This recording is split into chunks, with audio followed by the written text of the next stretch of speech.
The facts of religious experience are facts among other facts of human experience.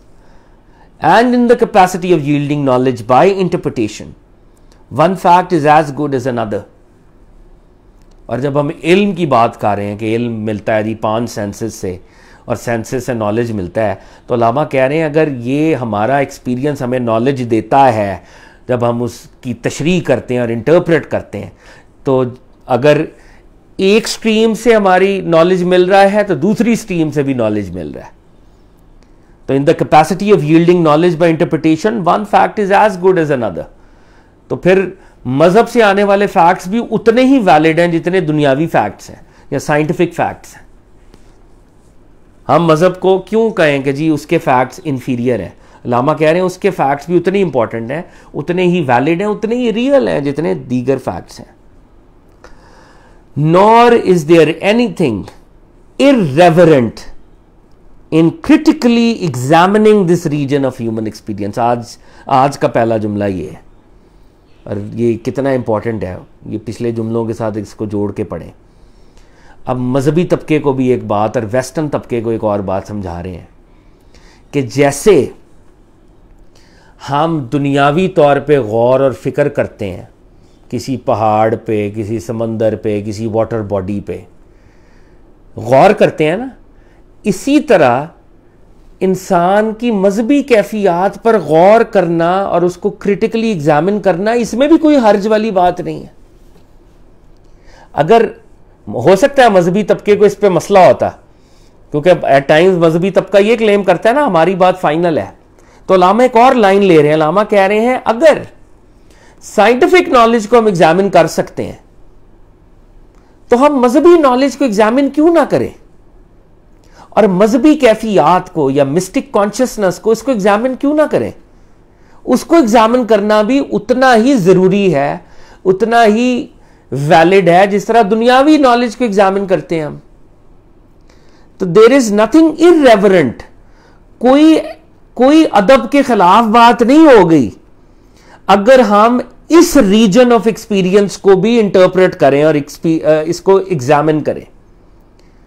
یعنی یہ مذہبی طبقے کے لیے خاص طور پہ بات کر رہے ہیں کہ ہوتا ہے نا بھی مذہب کے لوگوں نے یا صوفیوں نے اپنی لینگویج بنائی ہوئی ہے کہ جی ہمیں صحب ہو گیا، سکر ہے، مشاہدہ ہے، مجاہدہ ہے. تو علامہ کہہ رہے ہیں اگر ہمارے اندر بھی پھر اتنی سکت اور اہلیت ہونی چاہیے کہ ہم پر جب کوئی مذہبی تجربہ یا مذہبی کیفیت ہو تو we should be open to critical examination, کہ اس کیفیت کو بھی پھر پرکھا جائے گا، کریٹیکلی ایگزامن کیا جائے گا، اور ہم ریڈی ہیں اس ایگزامینیشن کے لیے.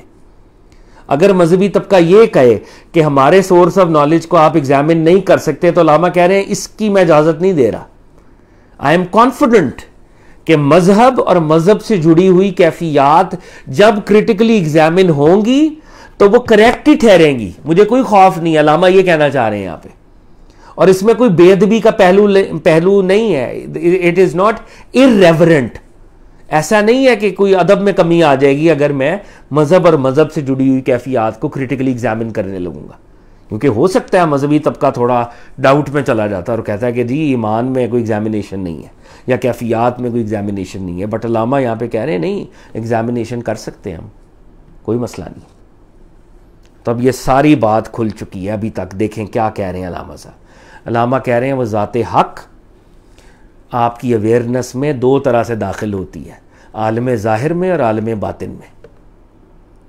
عالم ظاہر سے آنے والے نالج کو بھی ہم فیکٹس کہیں گے، عالم باطن سے آنے والے نالج کو بھی ہم فیکٹس ہی کہیں گے. دونوں ایکولی ویلڈ فیکٹس ہیں کیونکہ ایک ہی ریالٹی سے ایمنیٹ ہو رہے ہیں، ذات حق سے، رب العزت سے.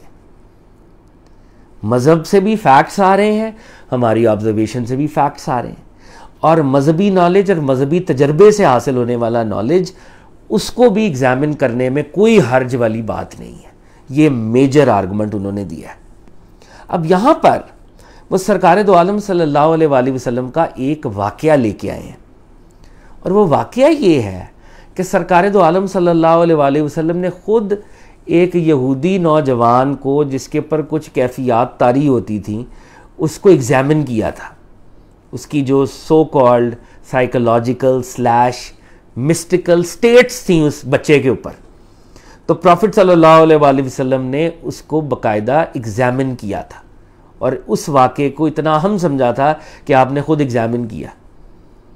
اب یہ مسلمانوں کے لیے اور اس کے گریٹر میننگ ہیں جیسے علامہ بھی آگے خود بتائیں گے بھی اشارتاً، لیکن ابھی کے لیے وہ یہ کہہ رہے ہیں کہ مذہبی کیفیات اتنی اہم ہیں کہ سرکار دو عالم علیہ الصلوۃ والسلام نے بھی خود اس کو آبزرو کیا کسی تیسرے بندے کے اندر. تو فرما رہے ہیں the prophet of Islam was the first critical observer of psychic phenomenon. یہ جو باطنی نالج ہے، سائیکک فینومینن ہے، نبی صلی اللہ علیہ وآلہ وسلم اس کائنات میں اس کے فرسٹ کریٹیکل آبزرور ہیں. He himself is a critical observer. Bukhari and other traditionists have given us a full account of his observation of the psychic Jewish youth Ibn Sayyid, whose ecstatic moods attracted the Prophet's notice. تو علامہ صاحب کہہ رہے ہیں کہ صحیح بخاری میں اور دیگر روایات میں یہ ایک پورا فل اکاؤنٹ، ایک پورا نیریٹو موجود ہے کہ پروفٹ صلی اللہ علیہ وآلہ وسلم نے ایک ایسے یہودی بچے اور نوجوان جو سائیکک تھا، یعنی جس کے اوپر کیفیات طاری رہتی تھیں اور وہ وقت سے پہلے کچھ چیزیں دیکھ لیتا تھا یا اس کو پتہ چل جاتا تھا یا وہ منہ سے پھر کچھ بتاتا تھا، وہ سائیکک تھا. سائیکک کے بڑے میننگز ہیں ویسے. تو نبی صلی اللہ علیہ وآلہ وسلم نے اس سائیکک جوئش یوتھ جس کا نام روایات میں ابن سعید آتا ہے، اس کے جو ایکسٹیٹک موڈز تھے، وہ جو اس کے پر کیفیات طاری رہتی تھی ایکسٹسی کی، یعنی وہ جو ایک جذب کی کیفیت جس کو صوفیاء کہتے ہیں، وہ جب اس کے اوپر طاری ہوتی تھی، اٹ اٹریکٹڈ پروفٹس نوٹس. نبی صلی اللہ علیہ وآلہ وسلم کی توجہ اس کی طرف گئی کہ یہ کیا معاملہ ہے. کہنے کو وہ نان مسلم ہے، وہ مسلمان بھی نہیں ہے بظاہر وہ، لیکن پروفٹ صلی اللہ علیہ وآلہ وسلم نے اس سائیکک جوئش بچے یا یوتھ نوجوان کے اوپر، ابن سعید کے اوپر توجہ کی اور دیکھا کہ اس کے اوپر کیا طاری ہو، اس کا سائیکل کیا ہے، cycle of experience. He tested ہم، نبی صلی اللہ علیہ وآلہ وسلم نے اس سے آزمائش کی. کویسچنڈ ہم، اس سے سوال پوچھے. اینڈ ایگزامنڈ ہم ان ویریس موڈز، اور اس کے اوپر جو مختلف روحانی وارداتیں اور سو کالڈ کیفیات ہوتی تو نبی صلی اللہ علیہ وآلہ وسلم نے ان کو آبزرو کیا، ایگزامن کیا. یہ ہم سب کے نالج میں بھی اضافہ علامہ صاحب نے کیا ایک بڑے لیول کے اوپر. Once he hid himself behind the stem of a tree to listen to his mutterings. تو نبی صلی اللہ علیہ وآلہ وسلم نے، علامہ صاحب کہہ رہے ہیں، ایک دفعہ ایک درخت کے تنے کے پیچھے آپ چھپ گئے وقتی طور پہ کہ سنا جائے کہ یہ کیا کہتا ہے جب اس کے اوپر کوئی روحانی کیفیت ہوتی ہے. The boy's mother, however, warned him of the approach of the prophet. تو اس بچے کی ماں نے، کیونکہ آف کورس وہ جوئش تھے اور نان مسلم تھے فار دیٹ میٹر، تو اس نے الرٹ کر دیا کہ مسلمانوں کے نبی آ رہے ہیں تو تم اپنی اس کیفیت سے باہر آ جاؤ، اس کو وارن کر دیا. Thereupon the boy immediately shook off his mood. تو پھر وہ بچے نے بھی اپنی وہ جو اس کے اوپر کیفیت تھی وہ فوری طور پہ اس سے باہر نکل آیا وہ. And the prophet remarked، اور نبی صلی اللہ علیہ وسلم نے فرمایا، if she had let him alone the thing would have been cleared up. اگر نبی صلی اللہ علیہ وسلم کہتے ہیں کہ اگر اس کی ماں اس کو چھوڑ دیتی ویسے ہی جیسے وہ حالت میں تھا تو یہ سارا معاملہ، اس کی کلیئرٹی، اس کی ریالٹی سامنے آ جاتی. The Prophet's companions, some of whom were present during the course of this first psychological observation in the history of Islam, and even later traditionists who took good care to record this important fact, entirely misunderstood the significance of his attitude and interpreted it in their own innocent manner. علامہ لیکن ایک بات اب یہاں پہ کر رہے ہیں، وہ کہہ رہے ہیں کہ پروفٹ صلی اللہ علیہ وسلم کے دور میں اور اس کے بعد مورخین نے جب اس واقعے کو ریکارڈ کیا ہے تو انہوں نے اس واقعے کی وہ جو کمپریہنسو نیچر ہے اور اس واقعے سے جو نتیجے برآمد کرنے تھے وہ نتیجے برآمد نہیں کیے انہوں نے، اور انہوں نے ایک معصومانہ انداز میں اس واقعے کی انٹرپریٹیشن کی ہے. ان کو یہ واقعہ چھوٹا لگا ہے کہ نبی صلی اللہ علیہ وآلہ وسلم نے ایسی کسی بچے پر توجہ کی اور وہ یہ معاملہ تھا. علامہ کہہ رہے ہیں یہ کائنات میں پہلی سائیکولوجیکل آبزرویشن تھی علم نفسیات کی, جو کہ روحانیت سے اور مسٹسزم سے جڑا ہوا ہے, اور نبی صلی اللہ علیہ وآلہ وسلم اس کو آبزرو کر رہے تھے اس بچے کو. اس کی جو کامنٹری ہے وہ بڑے لیول کی کامنٹری ہونی چاہیے تھی, مگر اس کو ایک معصومانہ انداز میں اس واقعے کو ریکارڈ تو پورا کیا گیا, مگر اس سے جو نتیجے نکالنے چاہیے تھے, جو کنکلوژنز ہمیں نکالنے تھے, وہ شاید ہم نکالنے میں قاصر رہے, اور ہم نے اس کو انوسنٹ طریقے سے سمجھا. اور جو ویسٹ کے بے وقوف کچھ لوگ تھے ان کے بارے میں علامہ صاحب کہہ رہے ہیں, پروفیسر میکڈونلڈ, یہ کوئی اسکالر ہوں گے, who seems to have no idea of the fundamental psychological difference between the mystic and the prophetic consciousness. تو علامہ کہہ رہے ہیں پروفیسر میکڈونلڈ, یہ مغرب کے کوئی اسکالر تھے, جن کو کوئی آئیڈیا ہی نہیں ہے کہ ایک مسٹک کانشسنس میں, یعنی ایک روحانی تجرباتی کیفیت میں, اور پروفیٹک کانشسنس میں, نبوتی شعور میں کیا فرق ہوتا ہے. نبی صلی اللہ علیہ وآلہ وسلم کو تو رب العزت نے نبوت کا خالص اور عرفہ ترین شعور عطا کیا ہوا ہے نا, ان کا تو کمپیریزن نہیں ہے. نبی صلی اللہ علیہ وآلہ وسلم اس بچے پر جو آبزرویشن کر رہے تھے, اس سے حاصل ہونے والا علم مسلمانوں کے لیے فائدہ مند تھا. وہ نبوتی شعور کو نعوذ باللہ اس کی ضرورت نہیں تھی. تو علامہ کہہ رہے ہیں پروفیسر میکڈونلڈ, جس کو یہ پتہ ہی نہیں ہے کہ مسٹک کانشسنس جو کہ ایک ریالٹی ہے وہ ادنا ہے مقابلتاً پروفیٹک کانشسنس کے, تو جس کو یہ نہیں پتا, علامہ کہہ رہے ہیں he finds humor enough in this picture of one prophet trying to investigate another. تو وہ کہہ رہے ہیں کہ یہ جو پروفیسر میکڈونلڈ صاحب ہیں, جن کو یہی نہیں پتا کہ نبوت کا شعور کیا ہوتا ہے, وحی کا شعور کیا ہوتا ہے, اور وہ تو صرف نبیوں کے لیے ہوتا ہے, اور اس کے عروج کیا ہوتا ہے, جس کو یہ نہیں پتا, انہوں نے بھی نعوذ باللہ اس واقعے کو ایک نعوذ باللہ اس کا مذاق کے رنگ میں اس کو دیکھا ہے کہ نعوذ باللہ ایک پیغمبر دوسرے کی آبزرویشن کر رہا تھا, نعوذ باللہ. تو علامہ نے یہاں پر ویسٹ کی بھی یہاں پہ کیا دو باتیں کی ہیں, واقعہ پیش کیا ہے, اور واقعے کے اوپر کیا علامہ کا آرگومنٹ کیا تھا, مذہبی تجربہ کریٹیکل ایگزامینیشن کے لیے اس کو پیش ہونا چاہیے. اور پروفٹ صلی اللہ علیہ وسلم کے سامنے جب ایک جوئش یوتھ کے اوپر کیفیات تھی تو پروفٹ نے ان کو ایگزامن کیا, لیکن مسلمان بھی اس واقعے کی ریالٹی اور ڈیپتھ کو نہ سمجھ سکے, اور جو ویسٹ کے لوگ ہیں وہ بھی اس کو نعوذ باللہ نہ سمجھ سکے. وہ اس لیے نہیں سمجھ سکے ویسٹ والے لوگ کیونکہ ان کو نبوت کے شعور کا ہی نہیں پتا کہ وہ کس درجے کی بات ہے, کس درجہ کمال کی بات ہوتی ہے. تو علامہ کہہ رہے ہیں انہوں نے اس کو مذاق سمجھا کہ نعوذ باللہ ایک میسنجر دوسرے میسنجر کو انویسٹیگیٹ نعوذ باللہ کر رہا تھا after the method of the society for psychical research. تو یہ اس وقت کی کوئی سوسائٹی تھی, تو علامہ کہہ رہے ہیں کہ ان کو یہ لگا کہ جیسے ایک عام جیسے سوسائٹی آف سائیکیکل ریسرچ کا ایک میتھڈ ہے انویسٹیگیشن کا, تو شاید اس واقعے کی اہمیت اتنی ہے کہ چھوٹی سی انویسٹیگیشن ہو رہی تھی, ایک میسنجر دوسرے کی کر رہا تھا نعوذ باللہ. تو علامہ نے یہاں پر گرفت کی ہے بہت شدید. تو اب علامہ اپنی بات کر رہے ہیں, a better appreciation of the spirit of the Quran, which, as I will show in a subsequent lecture, initiated the cultural movement terminating in the birth of the modern empirical attitude.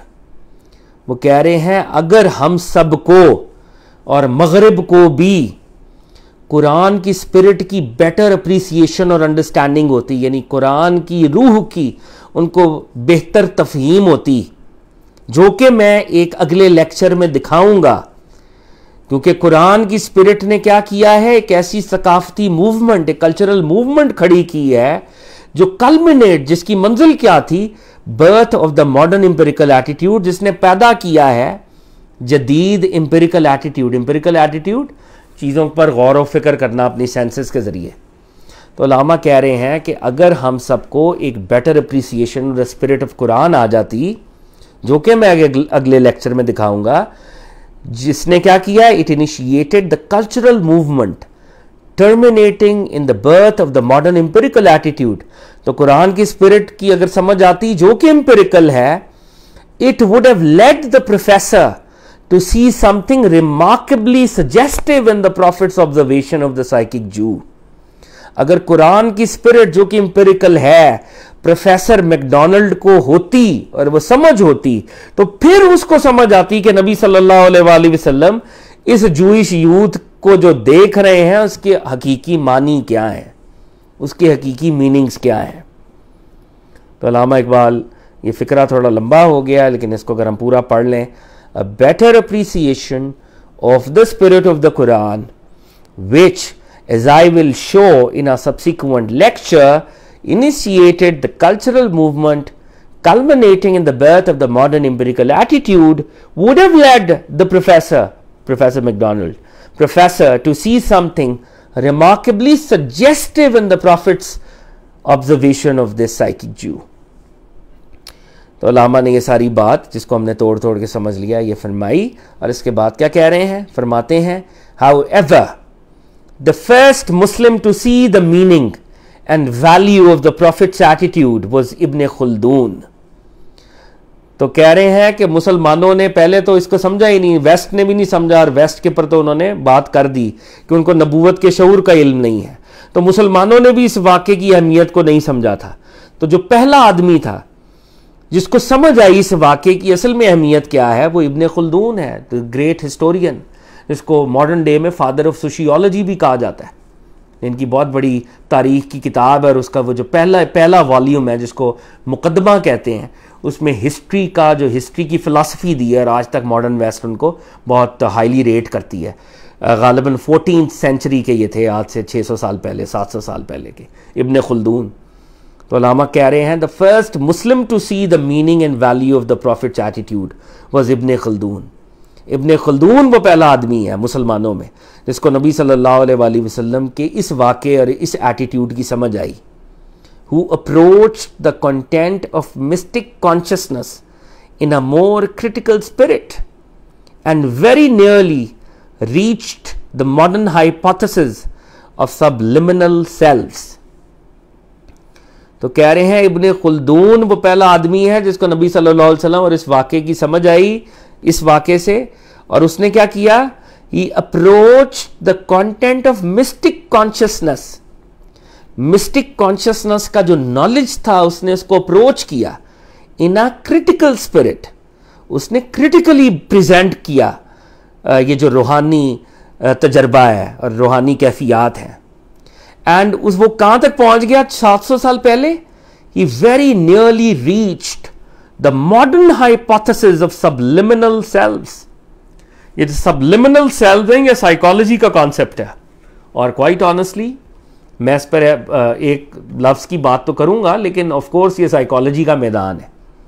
تو subliminal sales ہم یہ کہہ لیں ابھی تک کہ انسان کے اندر ملٹیپل لیئرز آف شعور, ہم اس کو اپروکسیمیٹلی کہہ لیں کہ ہمارے اندر نیچے اور ہماری سیلز ہیں سبلیمنل. ایک تو یہ ہے, تو اس کے اندر ہماری شعور کے اندر لیئرز ہوتی ہیں, تو جس کو وہ پھر سائیکالوجی کے لوگ زیادہ بہتر کہہ سکتے ہیں اپروکسیمیٹلی اسپیکنگ کہ ہمارا شعور ہے, لا شعور ہے, تحت الشعور ہے, واٹ ایور. ہم نے اپنی کانشیسنس کی سائیکولوجیکل لیول کے اوپر بھی لیئرز آئیڈینٹیفائی کی ہیں سائیکالوجی میں. تو علامہ کہہ رہے ہیں ابن خلدون وہ پہلا آدمی تھا جو ماڈرن ڈے سائیکالوجی کے نظریے کے قریب چلا گیا, اور اس نے پروفٹ صلی اللہ علیہ وسلم کی اس آبزرویشن اور پروفٹ صلی اللہ علیہ وسلم کے اس واقعے کو سمجھنے کی کوشش کی سب سے پہلے.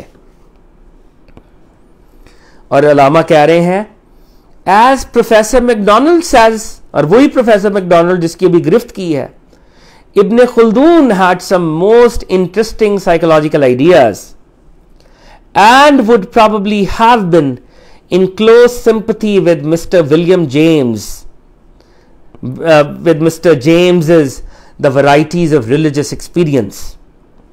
تو علامہ کہہ رہے ہیں کہ ابن خلدون کو تو پروفیسر میکڈونلڈ نے بھی اکنالج کیا ہے, اور وہ جو نفسیات کے اوپر ابن خلدون نے کہا ہے, پروفیسر میکڈونلڈ کہتے ہیں کہ ولیم جیمز بھی بہت بڑا نام ہے سائیکالوجی میں بھی خاص طور پہ, ان کی بہت مشہور کتاب ہے دا varieties of religious experience.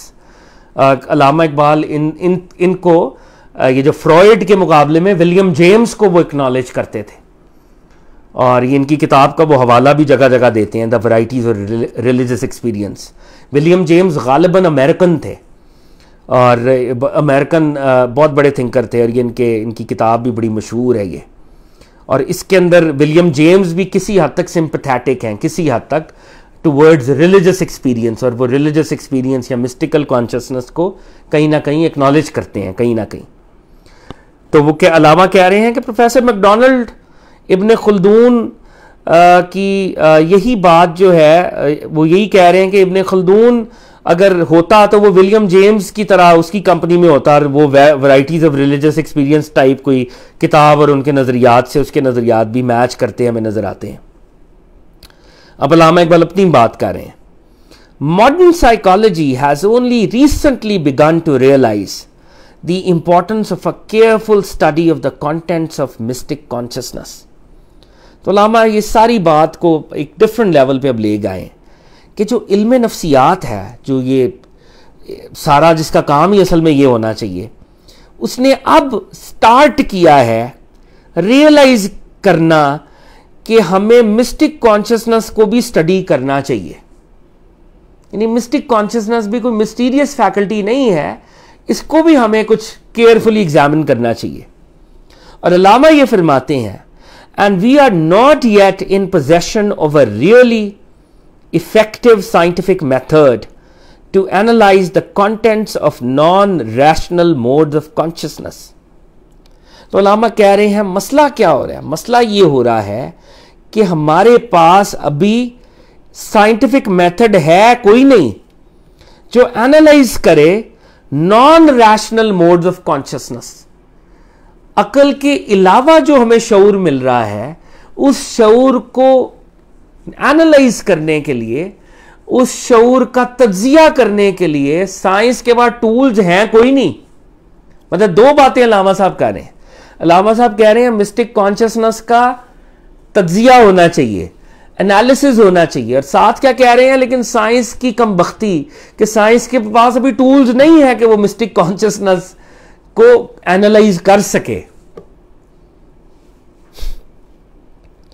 With the time at my disposal, it is not possible to undertake an extensive inquiry into the history and various degrees of mystic consciousness in point of richness and vividness.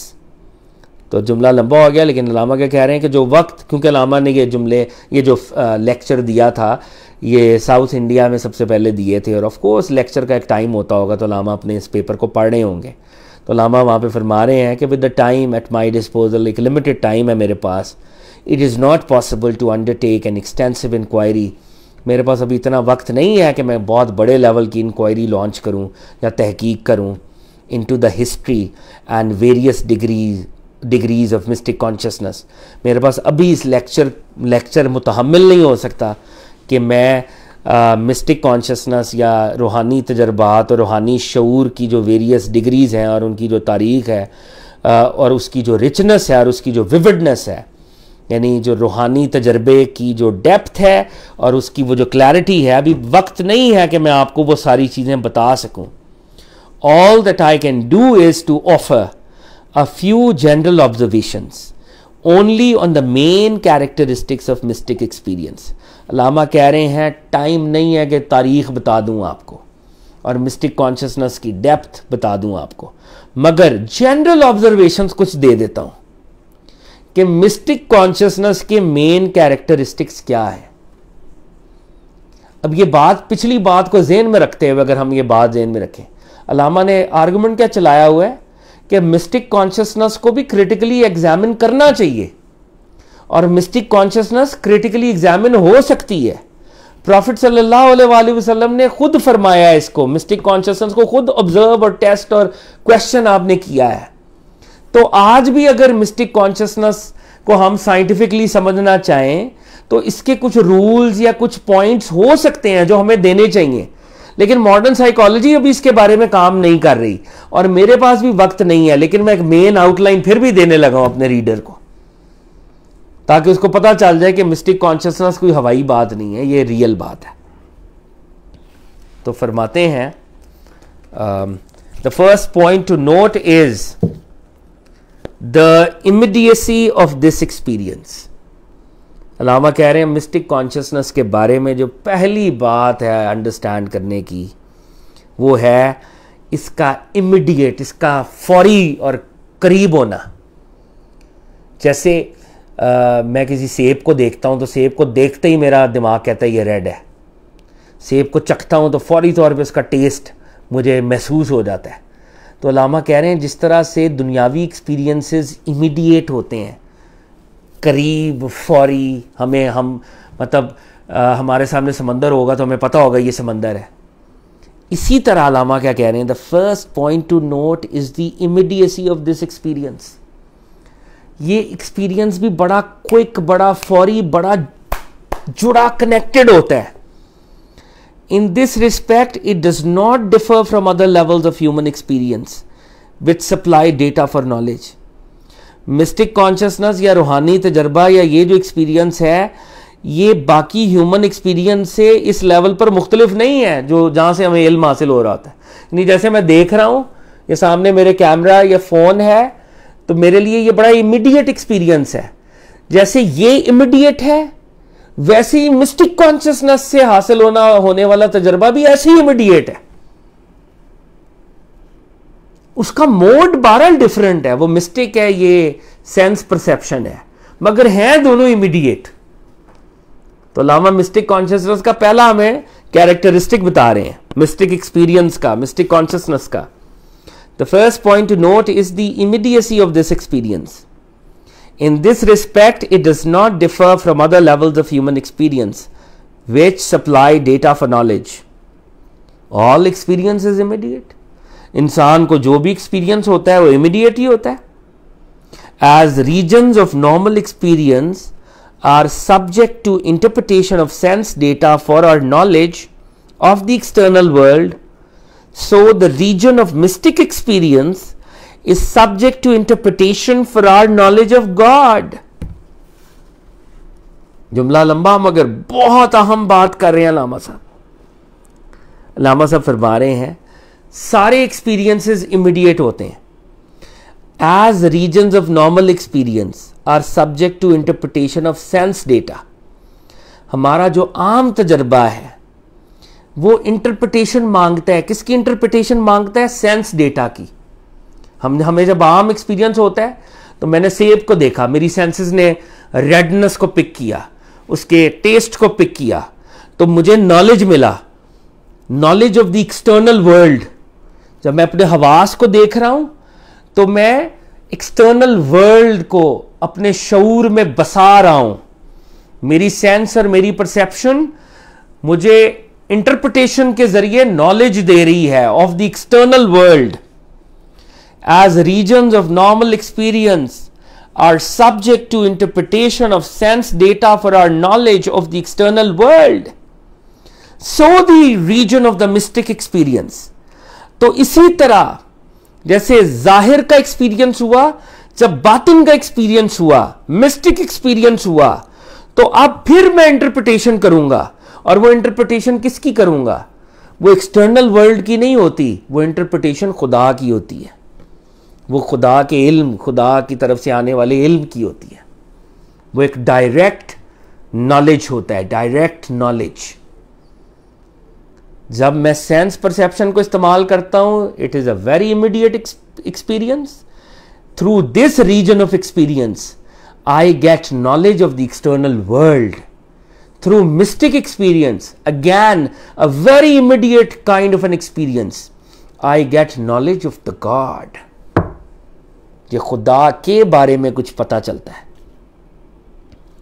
The immediacy of mystic experience simply means that we know God just as we know other objects.